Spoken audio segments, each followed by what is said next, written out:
So we had George Killeen fighting, and then we had Leyton Collymore all winning the fight. Lewis training under Matt Bolton for the first time. Box brilliant. And then we had Artjom getting his first KO or technical knockdown on our channel, the first one. What do you make of the show? I thought it was brilliant. Like I said, I'm always proud of everything I do, even though it wasn't what we expected on the crowd terms. But it was also another great show. Do you know what I mean? I think we could give Sky a good run for the money. Do you know what I'm saying? You know, when we look at what we produced, and because grassroots boxing, it's always exciting. Artjom was tremendous. It was absolutely tremendous. I mean, even the opponent that I got, it wasn't no pushover. The opponent, what? You know, he was what we call a ringer. He was boxing for the France Olympic team and just fell off. Do you know what I mean? You could tell his counter-punching, his jab, the way he was relaxed, the way he was block throwing. He was catching Artjom. And then Artjom got onto it, what he was doing, so he would throw a little thing, pull away, and then counter his counter. You know what I mean? It was 6 rounds of excitement, and just right at the last 10 seconds, it got the knockout that he deserved. The body shots, oh my God. This Artjom kid, the tank, the Netherlands tank in the UK. Man, this is a great signing for me. Listen, I'm happy to get him on a UK license, get him over here, so we can have a lot more, and I can do better things with him, rather than bringing him over as a foreign fighter and doing all this stuff. I'm going to sit him down, get him up in front of the board, get him a UK license, and the tank's going to be, fully here. Nice. I got to give you credit for the away fighters, your recruitment, like how you bring them on board, because you had the like of Tafuma, again, giving Safi a great fight. That ended up in a draw. Did you watch that? Did you catch that? Yeah, I watched that. But I knew this Tafuma. I love the kid. I love it when he comes on my shows, because you couldn't get what we call a better journeyman. And I say a journeyman that he travels all over, not a journeyman the way he fights, because he's not cannon fodder. He will come and give anybody a good go. Yeah, I really think if he wanted to put his mind to it, he could turn his career around and be a prospect. It's a bit like that other kid that who beat Lewis Woods. Yeah, I mean, that Flash kid. I mean, I think these kind of journeymen that remind me a bit of me, because when I look at him, the only thing with me, I turn a journeyman to be a career. These just thinking, hey, longevity, I can just make X, Y, Z here. I mean, I don't need to go all out. They're not even out of second gear sometimes. That's it. And then the last bout on the night, which was the great heavyweight showdown, Pete.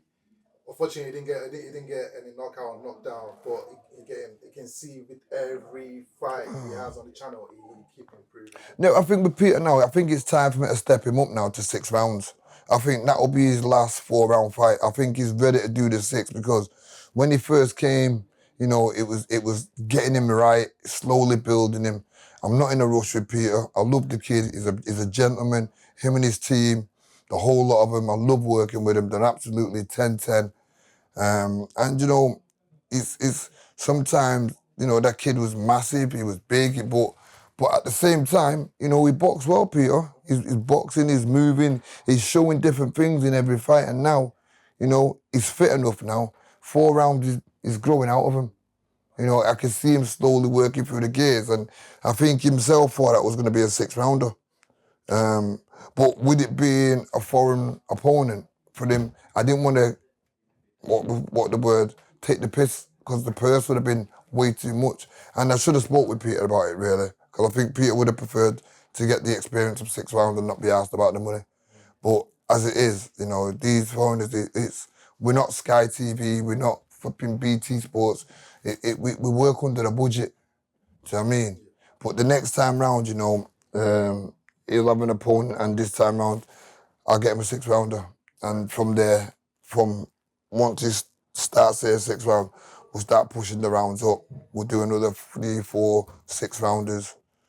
By next year, hopefully, we'll have had about 10 fights.